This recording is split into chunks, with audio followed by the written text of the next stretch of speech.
Querido Gabriel Llorio, gracias por recibirme en tu oficina. Muchas gracias que podamos platicar. No, al contrario, David, muchas gracias por visitarnos. Oye, a ver, quiero hablar del paquete económico, pero ¿qué te parece si lo hacemos en dos fases? Una primera, una visión general, y luego ya vamos hacia los asuntos particulares, porque tengo la impresión, corrígeme si me equivoco, que los asuntos particulares están haciendo mucho ruido del bosque. Sí, como que se están centrando en ciertos temas y tal vez valdría la pena hablar en lo general. Empecemos con lo general. ¿Por qué este presupuesto, que es el que tiene más gasto en 3 décadas?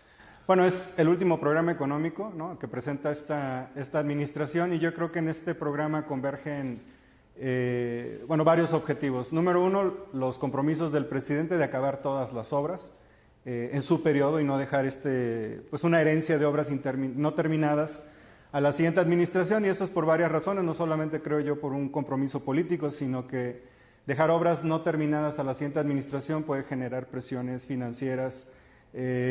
Por ejemplo, cuando pensamos un poco en el Tren Toluca, que valía... ¿No terminadas o no pagadas? Es pues, que creo que ahí yo tengo... No terminadas y no pagadas, pero principalmente no terminadas, creo yo. Cuando los proyectos de infraestructura grandes toman mucho tiempo y obviamente son de gran escala, hay que asignar mucho presupuesto a esto, pero su ejecución y su implementación toma bastante tiempo. Y luego, cuando toman mucho tiempo y se dejan sin terminar y la otra administración los tiene que Decías, Toluca, que ya va a cumplir una década sin hacerse. Toluca lleva un poquito más de tiempo y prácticamente ha costado o ha tenido varios, digamos, impactos inflacionarios, se incrementan los costos, entonces es importante acabarlo rápido. Y yo creo que eso es una de las razones, o es una de las explicaciones de por qué se está incrementando el gasto en 2024, es gasto en infraestructura que no está siendo ejecutado durante 2023. Precisamente porque este tipo de proyectos genera a veces como una dinámica natural o una inercia natural de subejercicios, porque son muy complicados de ejecutar, y este gasto lo estamos previendo para el 2024, ¿no? Entonces yo creo que ahí hay uno de los elementos que caracteriza el último programa, es asegurar que los presupuestos están asignados para terminar estas obras. El segundo tema es que estamos incluyendo por primera vez una línea presupuestal para Pemex. Esto es muy importante en 2024, en temas de señalizaciones positivas a los inversionistas, porque existe mucho nerviosismo de si en la siguiente administración Pemex va a seguir siendo apoyado como ha sido en esta administración. Y el 2024, donde hay muchas amortizaciones o una concentración de amortizaciones de Pemex, es importante decirle a los inversionistas que contamos con un presupuesto autorizado, que los recursos van a estar ahí y que podríamos hacer frente a estas obligaciones. Y por eso es una de las razones por las cuales se incluyó estas medidas en el presupuesto. Nunca lo habíamos hecho, pero previendo que pudiera haber algún evento de volatilidad en el 2024, un año de transición donde convergen dos elecciones, siempre hay ruido financiero, siempre hay mucho nerviosismo, preferimos incluir esto en el presupuesto. Parecería que se está gastando demasiado, que se está concentrando mucho el gasto y que se había mantenido el orden y que se está perdiendo. Cuando la pandemia, incluso lo platicábamos tú y yo, podía no gustarle a los analistas, pero decían, entendemos la disciplina fiscal. Parecería que ahora se está rompiendo la disciplina fiscal y hay quienes ponen el cambio de administración como un tema. Sí, ha habido algunas críticas sobre si se está rompiendo o no la disciplina fiscal.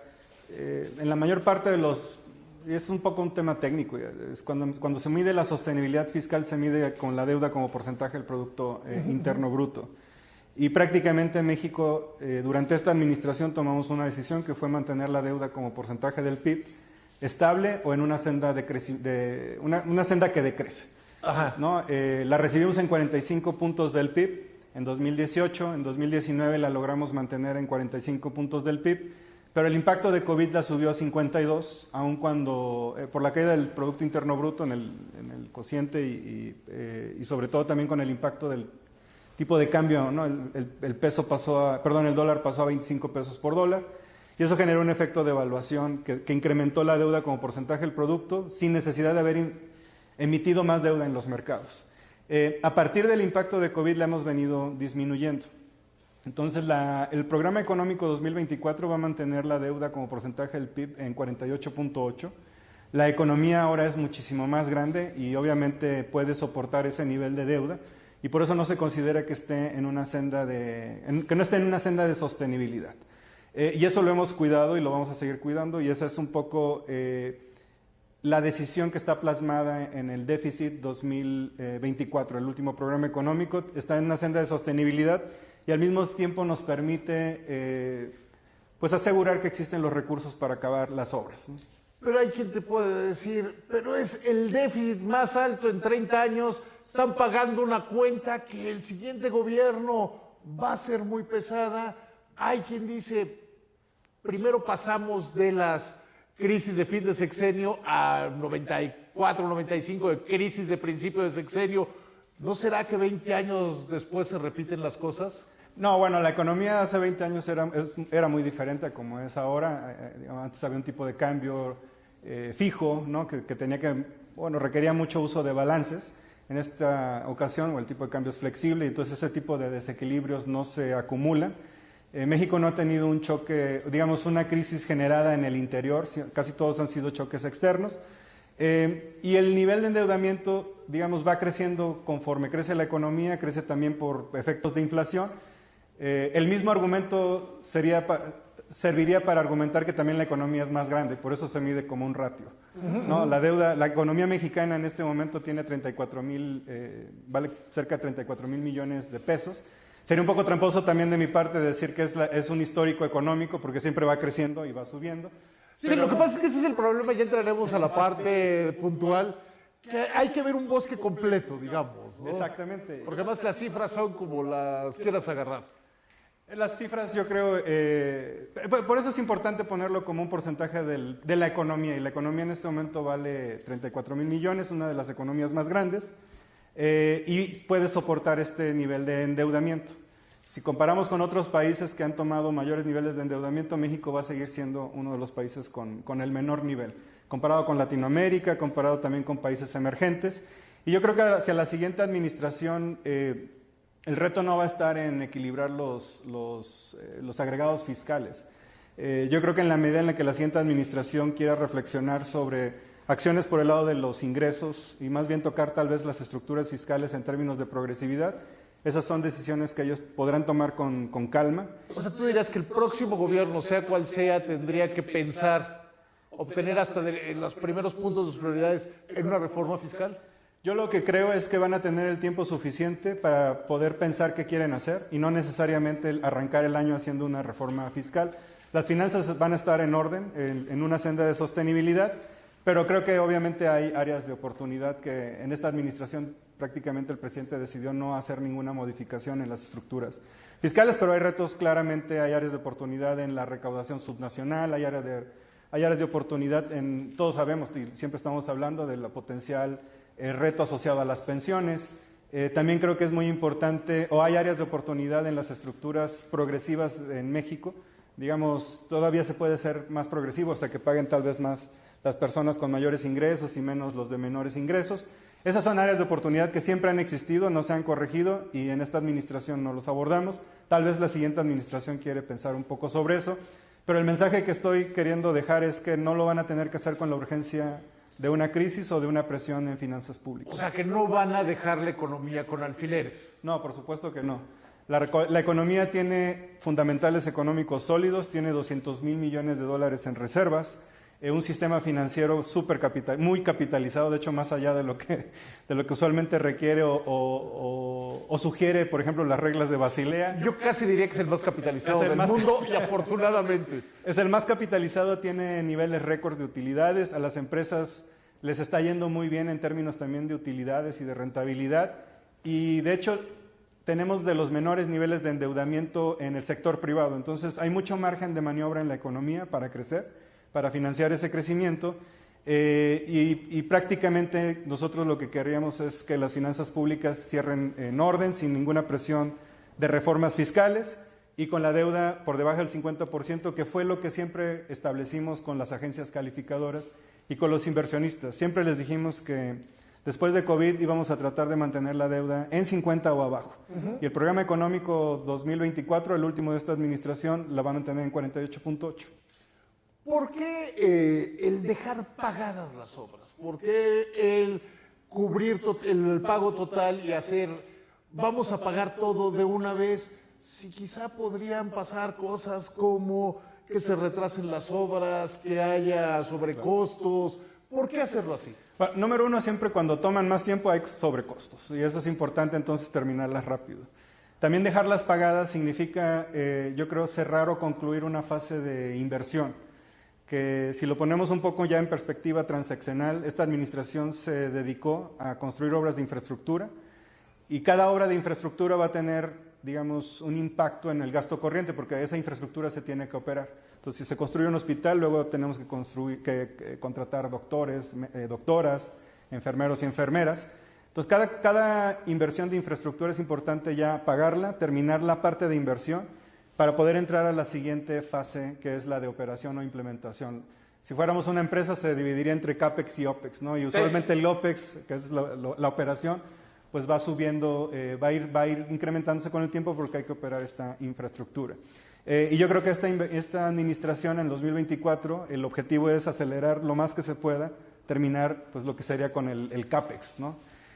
Hacia adelante obviamente habrá una dinámica de gasto ya más relacionada con la operación y esto se va a tener que ir acomodando obviamente en el presupuesto y también en un periodo de transición en lo que las obras o los proyectos sobre todo de conectividad empiezan a alcanzar una masa crítica o de aforos que les permita ya una rentabilidad madura y estable en sus flujos financieros. ¿Te sientes cómodo, te sientes tranquilo con este paquete económico a pesar de que habían sido muy populares? Llegó esta administración, todo el mundo estaba muerto de miedo y dijeron, qué buen paquete económico, qué buen paquete económico, y que hoy no nos gusta y hay en este efecto manada de quienes analizamos los paquetes económicos, hay mucha preocupación. Bueno, no sé si hemos sido siempre populares, yo cada vez que presentamos... Cuando llegaron les tenían mucho miedo, y después ya hasta lo veían con tranquilidad. Pensamos en el pasado o el antepasado, quizá. No, cada vez que presentamos un paquete económico, por ejemplo, hay una reacción muy clara. Nos tachan usualmente de muy optimistas en el crecimiento económico. Perdón que te interrumpa, que ahí, yo siempre se lo digo a los analistas, quien más ha acertado en las mediciones del crecimiento económico este sexenio han sido ustedes. No, siempre se ha parecido con la desventaja de que ustedes no corrigen cada 15 días. Exacto. Que ustedes corrigen 3 o 4 veces al año y aún así han sido más precisos. Hemos sido más precisos y con muchísimo más tiempo de antelación, sí, ¿no? Porque el programa económico lo presentamos cada 8 de septiembre para el siguiente año y las cosas pueden cambiar mucho en los siguientes meses, ¿no? Sobre todo entre septiembre y cuando inicie el año fiscal. Inclusive hasta abril, cuando presentamos los precriterios que van a ser usados para el siguiente año. Entonces hemos sido más precisos, con muchísimo más antelación, pero siempre sucede que nos critican por optimistas en el arranque, luego las revisiones vienen mejor que lo que habíamos estimado nosotros y nadie nos ha criticado por pesimistas al final del año. Usualmente ya no revisamos porque para nosotros lo que nos interesa es la formulación presupuestal, no andar compitiendo con pronósticos. Aunque les han ganado, insisto. Aunque hemos salido ahí bastante bien. Y más bien antes del 2020, sobre todo del impacto de COVID, entre 2019 y 2020, los objetivos eran más claros, o digamos, no eran más claros, habíamos establecido objetivos de balances primarios positivos. Después del impacto del COVID, ha habido una serie de choques externos y también impactos internos que se tienen que ir acomodando. Sobre todo, en el COVID hay que recordar que las tasas eran muy cercanas al cero en los mercados internacionales y ahora estamos en máximos históricos. Inclusive en México tuvimos los menores niveles de tasas de interés entre el 2020 y 2021 y después vino todo este apretamiento o ajuste de la política monetaria. En nuestra opinión y de acuerdo a nuestros modelos, la tasa de interés tal vez debe haber llegado alrededor del 9, 9.5, pero ya se fue hasta 11.25. Ahí han tenido diferencia con la Secretaría de Hacienda, que ha sido mucho más dura en contener la inflación. Hemos tenido diferencias y lo debatimos y lo discutimos de manera muy sana en la Junta Monetaria y obviamente el Banco Central tiene autonomía para decidir. Pero ustedes opinan, tú participas en la Junta de Gobierno sin voto. Claro, no tenemos voto, pero podemos opinar. Lo que quiero decir es que desde el 2021, en la etapa post-pandemia, hubo varios choques, entre ellos el inflacionario, y eso, obviamente hubo un impacto en la economía por precios, pero de hecho perdimos poder adquisitivo en el presupuesto. Estimamos que son cerca de 150,000 millones que se perdió en poder adquisitivo, es decir, nos alcanzaba para menos porque los precios habían subido. Y por tasa de interés también se presionó mucho el gasto en servicio financiero y no lo podemos negar, estamos en uno de los niveles más altos de gasto de servicio financiero.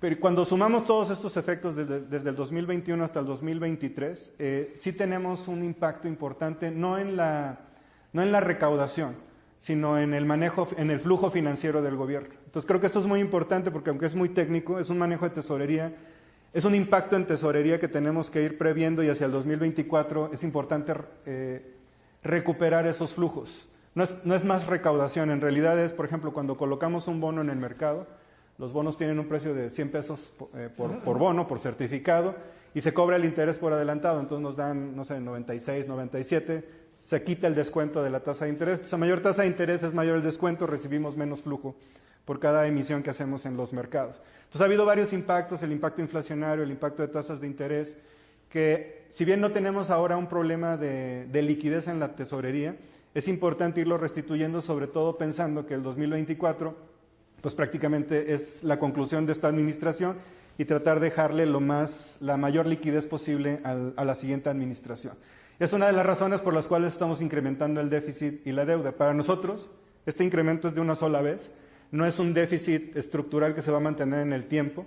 Y obviamente no puedo hablar yo a nombre de la siguiente administración, pero si las obras de infraestructura las terminamos en 2024, fácil vamos a poder, o se podría reducir más de un punto porcentual el déficit, que es lo que suman los proyectos emblemáticos. Entonces, este programa económico está pensado para dar esta certidumbre, para tener márgenes de maniobra en caso de que el 2024 pasara algo, para tener los límites aprobados, si tenemos que rebalancear programas de emisión entre deuda interna o deuda externa, podernos mover libremente en esa, digamos, zona que no se sale de la sostenibilidad fiscal porque la deuda va a seguir atada en 48.8.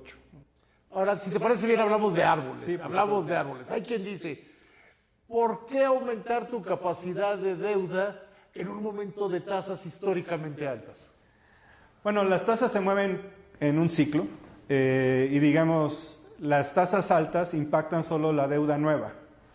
Entonces, digamos, el mensaje que yo daría es, si bien hay un ambiente de tasas altas en este momento, nosotros hemos sido muy activos reduciendo el costo financiero, sobre todo desde el 2020 cuando hicimos refinanciamientos muy agresivos, cerca de 10,000 millones de hecho en 2020. No pudimos hacer más porque ya no encontramos oportunidades de mercado. Entonces la deuda la vamos a tener que tomar dependiendo del ciclo y los ciclos siempre se están moviendo, a veces nos toca colocar la deuda a tasa cero y no es tampoco como que podamos incrementar nuestro monto de colocación cuando hay tasa cero.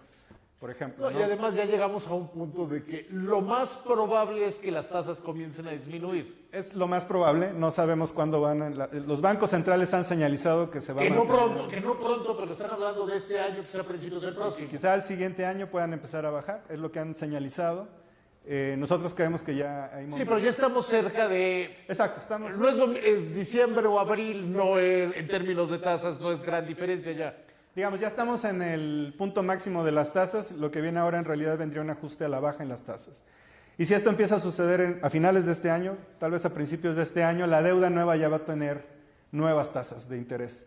Entonces, en ese sentido, creemos que no va a generar una bola de nieve en el endeudamiento siempre y cuando la deuda se mantenga estable o en una senda sostenible. Si está en una senda divergente, entonces sí, porque no nada más crece el saldo, sino que va creciendo el servicio financiero y prácticamente no podría haber un nivel de ingresos que te lo pueda soportar. Es por eso importante mantenerla estable o decreciente. Entonces, el siguiente año es muy probable que la tasa empiece a bajar. Nosotros, de todos modos, fuimos adelantando refinanciamientos a las tasas más bajas. La nueva deuda que se contrata en el 2024 va a ser a estas nuevas tasas y no va a impactar tanto el servicio financiero. El servicio financiero ya fue impactado, de hecho, en 2023, cuando alcanzamos el mayor nivel de tasas de interés que hemos visto en este país, ¿no? Ahora, ¿por qué apoyar a Pemex como lo están apoyando? Hay quien dice, le están dando demasiado, que es una opinión que yo no necesariamente comparto. Yo creo que es correcto que quiten la sombra sobre Pemex y que el tema es estructural de Pemex, pero que no es un asunto del paquete económico, digamos. Sí, Pemex, digamos, está en una situación muy peculiar, es una situación difícil que hay que saber hay que saber interpretarla. Y yo creo que siempre está entre una tensión entre el financiamiento, los requerimientos que tiene de liquidez en el corto plazo y la deuda que ya tiene emitida, que a veces genera valor en el mediano y largo plazo.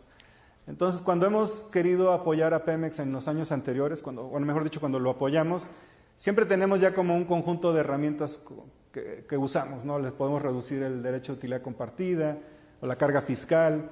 A ver, me voy a echar un paso para atrás. Sí, mejor. Porque, y de hecho lo han dicho exfuncionarios, ¿no? Técnicamente Pemex había estado levantando deuda para pagar los impuestos en años anteriores. Y lo sigue haciendo en la medida en la que no le bajemos la carga fiscal. Entonces, en los años anteriores, antes del 2018, la deuda de Pemex prácticamente se duplicó.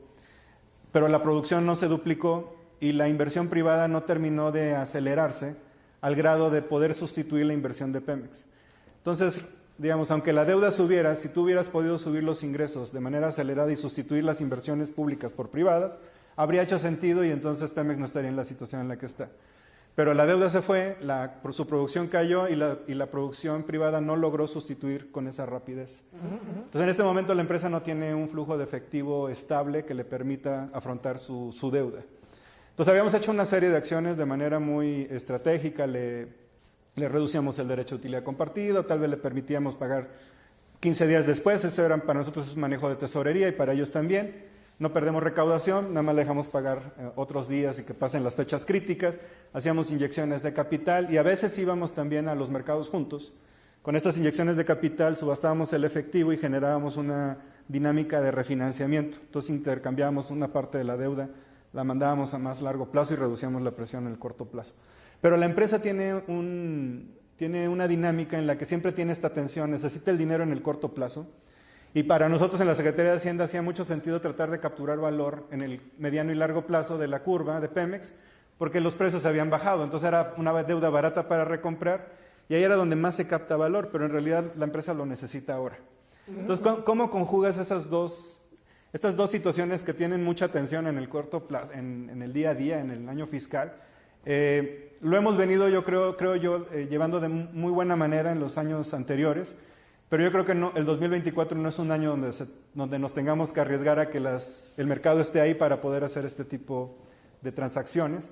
Y sí, porque hay dos elecciones, o sea, la elección nacional y la de Estados Unidos, y hay que estar pendientes de qué va a pasar. Y usualmente en Estados Unidos somos parte de la elección, entonces empieza a haber muchas declaraciones, eso genera mucho ruido. Y si eso llegara a generar eventos de volatilidad, Pemex en este momento ya ha perdido su acceso a los mercados. Y si hubiera eventos de volatilidad, sería difícil que pudieran todavía sería más difícil que refinanciaran su deuda. Entonces creo que es ser muy precavidos y es ser muy defensivos, incluirlos ya en el presupuesto.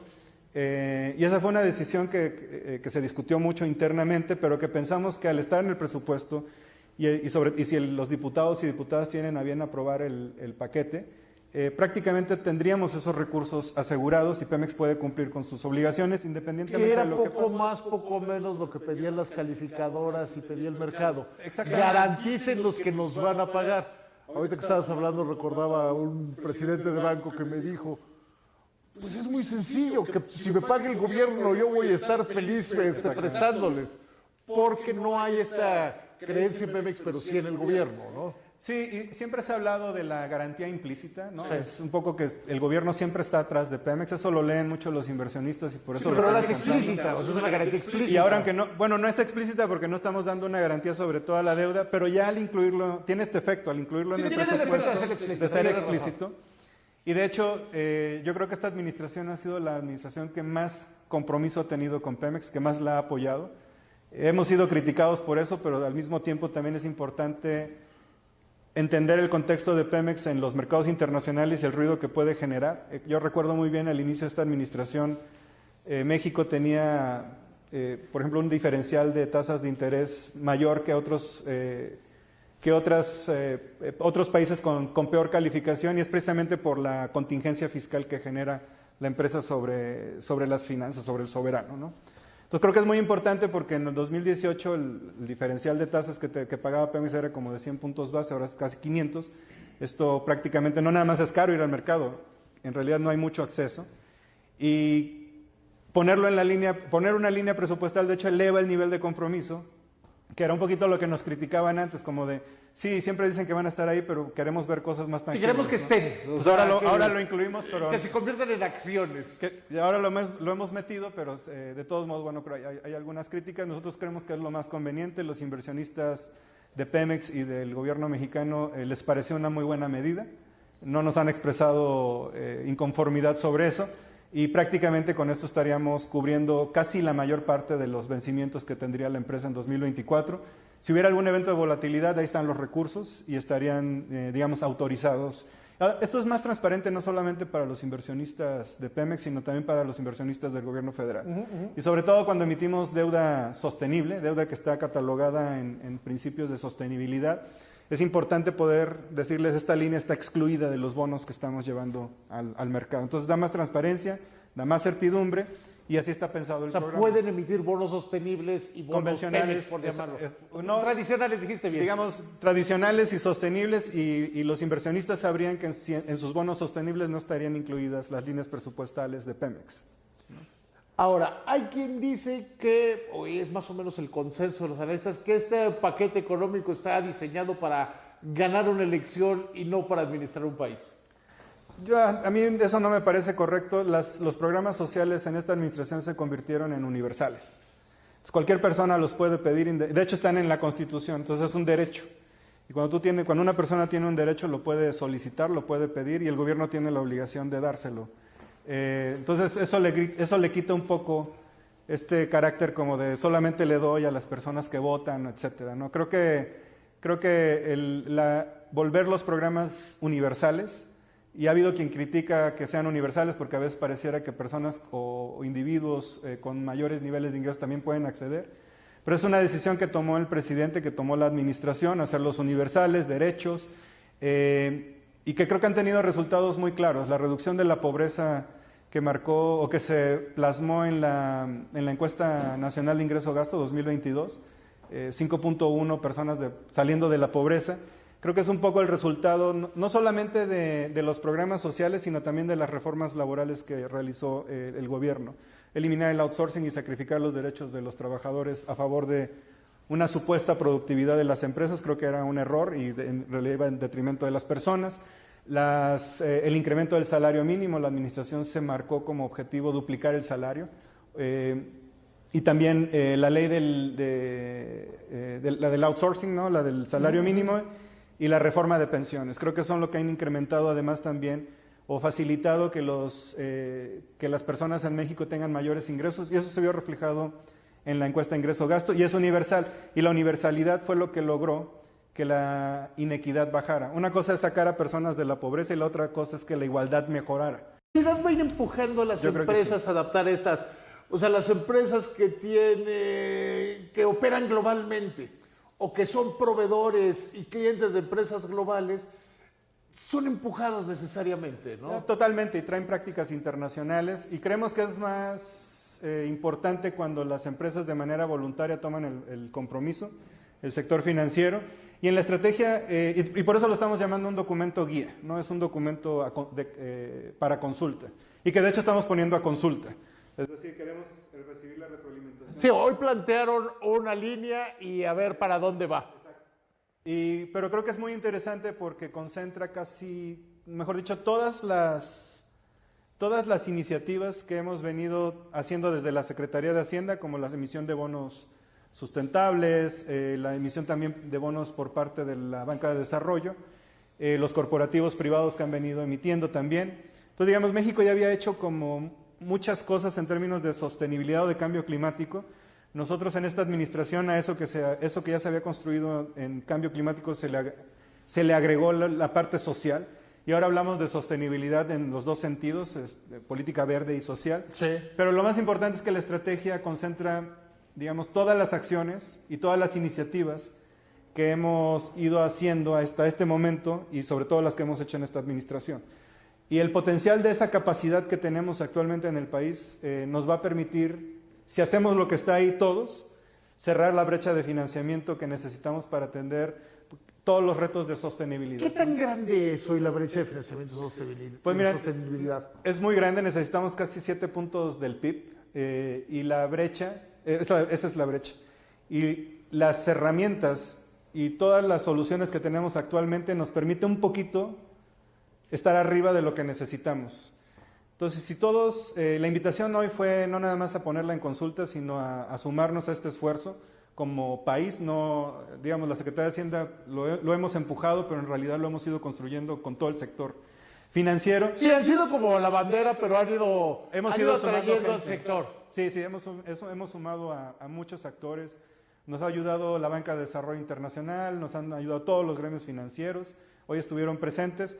Y es una agenda a la que se han sumado, creo yo, de manera muy noble todos. Entonces, si hiciéramos lo que está ahí, más que cerraríamos la brecha de financiamiento, la brecha la estamos estimando un poquito abajo de los 15 billones de pesos y la estrategia nos da alrededor de 15 billones de pesos. Entonces, si hiciéramos todo eso ahí, cerraríamos la brecha prácticamente a cero.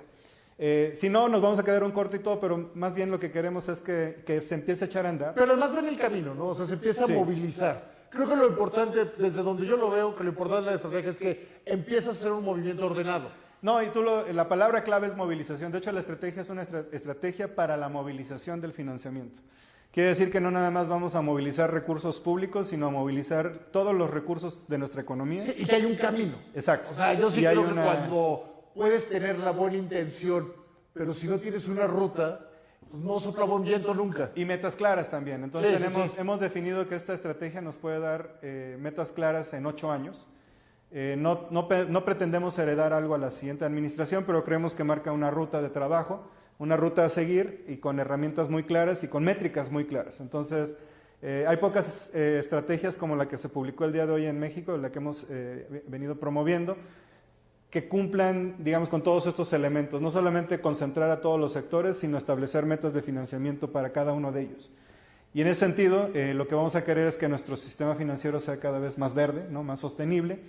Que haya mayores inversionistas ASG, como se le conoce ahora, y que haya más emisiones en ese sentido, que los bancos den líneas de crédito vinculadas a esto, que el presupuesto sea cada vez más verde. ¿Qué pasa de ser un discurso a una serie de acciones? Sí, y creo que hoy fue un poco el llamado que se hizo, y lo hizo el doctor Rogelio Ramírez de Loera, el secretario. Dijo, es el momento de pasar, ¿no? Este es un momento, tal vez, un documento, es un concepto. Alineamos cosas que ya estamos haciendo, no partimos desde cero, pero es momento de echar a andar el engranaje y lograr los objetivos y que se refleje en el bienestar de las personas.